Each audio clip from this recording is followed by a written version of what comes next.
바이어 발굴 전략, 화상 상담 이외에도 또 좀 참고할 만한 이건 정말 정답이지 하는 게 있을까요?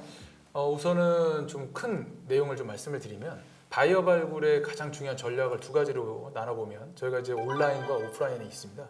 그러니까 온라인 같은 경우는 화상 상담도 들어가 있지만 온라인 영역에서 할 수 있는 게 이제 마케팅이죠. 온라인 마케팅. 특히 SNS 영역에서 바이어 발굴을 할 수가 있는데 일반적인 SNS 뭐 인스타그램이라든지 페이스북이라든지 이러한 것들은 실제 우리가 어떤 바이어 타겟팅 하기는 사실 구조적으로 좀 어렵다라고 생각이 들고요. 최근에 이제 링크드인이라고 하는 이 커리어를 연결해주고 있는 플랫폼이 있습니다. 그렇죠. 우리나라에서는 뭐 생각보다 많이 안 써요, 우리나라. 리크루팅이라고 해서 뭐 이렇게 면접 보거나 이력서 제출하고 이런 것들에 대해서 활용도가 높다고 판단되시는데 이미 유럽이나 남미, 북미 지역은요 링크드인을 통해서 바이어들과의 네트워크, 소통의 공간이기 때문에 최근에 저희도 링크드인을 통해서 뉴질랜드 고객사로부터 긴급하게 요청받았던 몇 가지 상품에 대해서 이 네트워크, 특히 링크드인에 연결되어 있는 네트워크를 통해서 오픈을 했더니 하루 만에 인도라든지 파키스탄이라든지 영국에서 공급해 줄 수 있다는 셀러가 등장을 하고 그거에 대한 정보들을 공유되면서 지금 진행을 하고 있는 그런 상황입니다.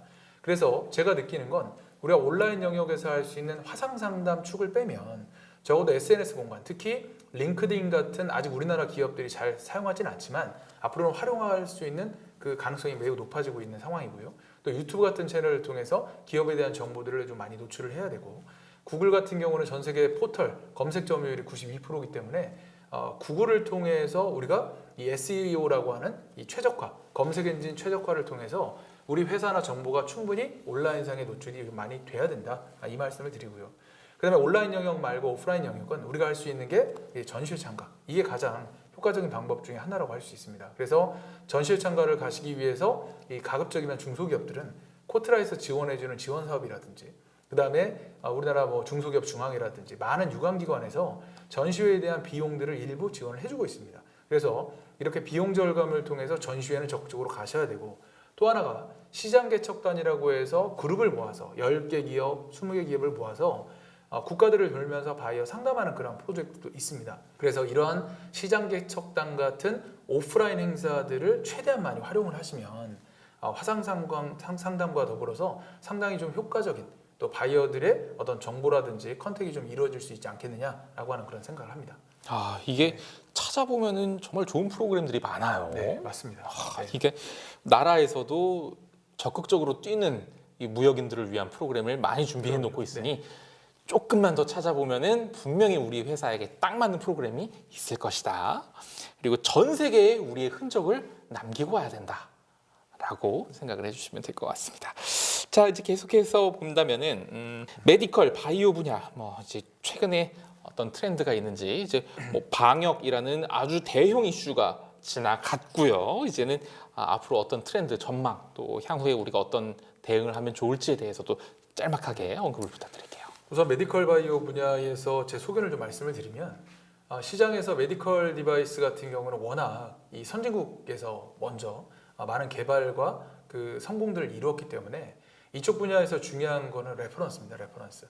내가 어느 정도의 그 평판과 그 다음에 히스토리를 갖고 있느냐에 따라서 바이어들의 선택이 달라질 수 있습니다. 그래서 한국 기업들은 대부분 어떤 업력 자체가 길지 않은 경우들이 많다 보니까 그런 레퍼런스들을 차곡차곡 쌓아서 우리가 처음부터 큰 고객을 만든다는 그러한 어떤 생각보다는 작은 고객이지만 어떤 국가든 우리가 진입을 해서 그 레퍼런스를 쌓아가면 충분히 그거에 대해서 검증되고 나서 이렇게 큰 빅바이어에게 수주를 받을 수 있는 것처럼 이번에 최근 좋은 사례가 뭐냐면 이번에 폴란드에서 우리나라의 K9 자주포나 메디컬 쪽은 아니지만 우리나라의 뭐 FA50 경공격기라든지 그 다음에 K2 이 전차라든지 우리나라의 방산 제품을 우리나라 역대 최고로 많은 지금 수입을 하겠다라고 해서 뉴스에 나온 적이 있습니다. 그러니까 우리나라의 방산 기술이 선진국 안에 들어갔다라고 하지만 아직까지 정말 큰 빅바이어에게 수주를 받은 경우는 이번이 거의 처음인데 이 유럽이라고 하는 까다로운 시장에 진입했다는 게 정말 고무적이고요. 그러니까 폴란드를 통해서 다른 국가들에도 진입할 수 있는 그러한 과정들, 레퍼런스를 하나하나 쌓고 있다는 겁니다. 그래서 우리나라 메디컬 디바이스도 마찬가지고 우리가 아무리 메드 인 코리아하고 프리미엄이 형성되어 있다 하더라도 처음부터 큰 어떤 그 오더를 받을 생각보다는 우리가 하나하나의 계단을 쌓아가듯이 좋은 고객사들을 크든 작든 간에 만들어 나간다면 분명히 1년, 2년, 3년 안에 우리가 글로벌 시장에서 두각을 나타낼 수 있다라고 하는 생각을 좀 가지고 있고요. 그래서 제가 트렌드의 전망을 한 가지를 말씀을 드리면 지금 전쟁뿐만 아니고 중국과 미국의 패권 다툼 때문에 실제 저가 제품을 구매했던 바이어들도 이 서플라이 체인, 이 공급망이 붕괴돼 가고 있는 상황들을 제가 지금 목도를 하고 있는 상황이고요. 그 다음에 유럽 같은 경우는 전쟁의 영향 때문에 모든 물가가 치솟았습니다. 그러니까 모든 비용이 지금 올라가 있는 상황이다 보니 유럽에서도 기존에 자기들에게 공급하던 공급사로부터 물건을 제대로 받을 수 없는 그런 상황들이 지금 속출하고 있다는 거죠. 저는 이게 지금 대한민국 기업들의 최고의 그레이 찬스라고 생각을 하고 있습니다. 그래서 지금 현재 이러한 전쟁의 상황, 그 다음에 미국과 중국의 어떤 패권 다툼, 그 다음에 서방과 이런 어떤 그 사회주의 국가들의 어떤 이런 다툼의 영역들이 한동안 이 뭐 한두 해 만에 이게 사그러질 수 없는 상황이다 보니 지금 대한민국은 중립적인 어떤 외교를 하고 있는 그런 상황이잖아요. 그래서 한국 기업들이 이때 많은 국가들의 전략적으로 진출하고 적극적으로 진출을 해서 우리가 이 바이어들에게 오퍼를 한다면 기존의 어떤 공급망 붕괴에서 발생하는 그런 틈새 시장을 개척해서 우리가 좀 진입할 수 있지 않겠느냐라는 생각을 좀 하고 있습니다. 이게 균열이 있어야 또 진입을 하지 않습니까? 맞습니다. 근데 예. 이게 몇십 년 혹은 진짜 몇 년 동안에도 공고했던 그 체계가 무너지면서 우리가 들어갈 수 있는 기회가 맞습니다. 이제야 생겼다. 지금이 아니면 또 언제 올지 모른다라는 메디컬 바이오뿐만이 아니라 이제 모든 품목에 있어서도 예. 뭐 기회로 볼 법한 지금 상황에 우리는 있다. 네. 라고 얘기를 해주셨습니다. 너무너무 좋은 얘기고요.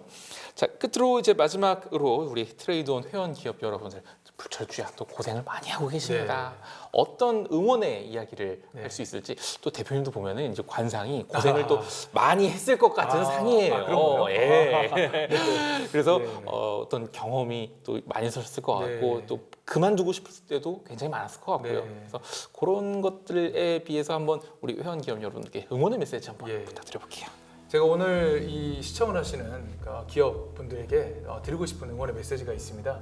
여러분들 불과 2년 전 코로나 시작할 때 제가 그 6년 전에 창업을 하고 나서 4년 만에 법정 관리에 들어갈 정도로 약 15억의 부채를 안고 폭탄 이자를 감당을 하다가 결국에는 이제 버틸 수 없어서 법정 관리까지 들어가서 법정 관리 들어간 지 1년 만에 졸업을 하게 됐고 제가 법원에 납부해야 될 그 최종적인 금액 상환을 제가 올해 다 완료를 했습니다. 한마디로 정말 네. 빚을 다 갚게 된 거죠. 그래서 제가 올해가 사실은 이제 45세 나이인데 사업을 하시는 분들은 아시겠지만 정말 우리나라에서 사업 환경이 녹록하지가 않습니다. 그리고 어떤 빚을 갖고 있다, 부채를 갖고 있다 이게 쉽지가 않기 때문에 넘어지면 사실은 회복 불가능한 경우들이 훨씬 많을 겁니다. 그런데 제가 그렇게 큰 금액의 빚을 지고 법정 관리에 들어갔고 6년 만에 제가 그 빚을 다 상환하게 되고 지금 회사가 작년에 100만 달러 수주합을 받게 됐고 올해 벌써 1, 2분기에서 300만 달러 수주합을 이제 수출을 돌파하게 되면서 올해 이제 무역에 날 때 300만 달러 수출탑을 받을 예정인데 이러한 상황들을 지켜보면서 불과 2년 전에 법원에 납부할 돈이 없어서 제가 그 코로나로 인해서 너무 힘들고 가정은 어떻게 이걸 유지를 해야 될지 사업을 어떻게 유지를 해야 될지 그런 어떤 비극 아닌 비극에 있었습니다. 그런데 제가 어떤 그 힘으로 버티게 됐냐면 인생을 살아가면서 사실 당연한 게 하나도 없는 거를 제가 좀 깨닫게 됐고요. 그러니까 이 상황, 이 현장의 이 시간들이 이 소소한 모든 과정들이 저에게 너무 소중하고 이거는 은혜다라고 하는 생각을 제가 하면서 제가 아들, 딸 지금 9살, 5살 제 아내 바라보면서 이거는 내가 이겨내야 될 상황이다. 내가 이거에 대해서 좌절하고 그 다음에 이거에 대해서 고민할 시간조차 없다. 나는 이 문제에 대해서 내가 이겨내야 되고 극복해야 되는 문제이지 이거에 대해서 고민하는 문제는 아니라고 생각한다는 거를 항상 제가 좀 마음속으로 담았던 것 같습니다. 그래서 분명히 저처럼 이 법정 관리가 들어갈 정도로 심각한 어떤 기업의 구조였음에도 불구하고 2년 전에 찾아온 그 위기가 기회로 전환이 돼서 지금 불과 2년 만에 누적으로 70억 이상의 매출을 달성을 하고 직원들도 많이 늘어나고 이러한 어떤 상황을 제가 몸소 체험을 해보니까 기업분들 포기하지 마시고요. 실망하지 마시고 여러분들이 준비하고 노력하시면 반드시 우리에게 한 번의 기회 이상은 올 것이다. 그런데 그 기회를 내가 포착하는 건 여러분들의 능력이고요. 그 기회를 기회로 만들 수 있는 준비되어 있는 상황인지 이게 가장 중요한 게 아닌가라는 생각이 들어서 분명히 여러분들 어려운 환경에 지금 계시겠지만 힘내시고 반드시 여러분들에게 저처럼 좋은 귀인들이 반드시 찾아올 겁니다. 그러면 그런 어떤 기회 요인을 잘 포착하셔서 여러분들이 그걸 성과로 도출할 수 있도록 최선을 다하시면 어려움을 분명히 극복하시고 좋은 결과가 나오지 않겠느냐 생각이 듭니다. 화이팅 하시고 항상 응원하겠습니다. 여러분들. 감사합니다. 너무너무 감사합니다. 수출을 읽다 커넥트온 정말 우리 많은 수출인들, 무역인들과 함께하고 있습니다. 우리는 항상 넘어져도 세상에 존재하는 물건의 가짓수만큼 딱 그만큼의 기회를 우리는 언제나 가지고 있다. 언제나 일어설 수 있는 준비가 되어 있다. 수출을 읽다 커넥트온에서 계속해서 함께해 주시면 감사하겠습니다. 저희 커넥트온은 앞으로 10편의 교육 콘텐츠 그리고 4회의 실시간 세미나로 여러분들을 계속해서 함께 만나 뵙게 될 예정입니다. 자, 오늘 바이오 메디컬 함께 해주셨던 유창란 대표님께 다시 한번 감사의 말씀을 드리면서 이 시간 마무리하도록 하겠습니다. 감사합니다. 감사합니다.